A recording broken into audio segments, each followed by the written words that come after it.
We have breaking news out of Kokopo, Papua New Guinea, where they've experienced a 7.5 Kokopo, taking that jolt. It's been downgraded by the USGS.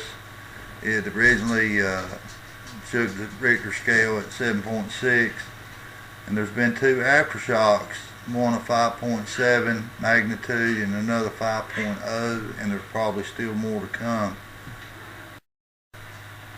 According to NOAA, the National Oceanic and Atmospheric Administration, there have been no tsunami warnings, advisories, or watches that are in effect at this time.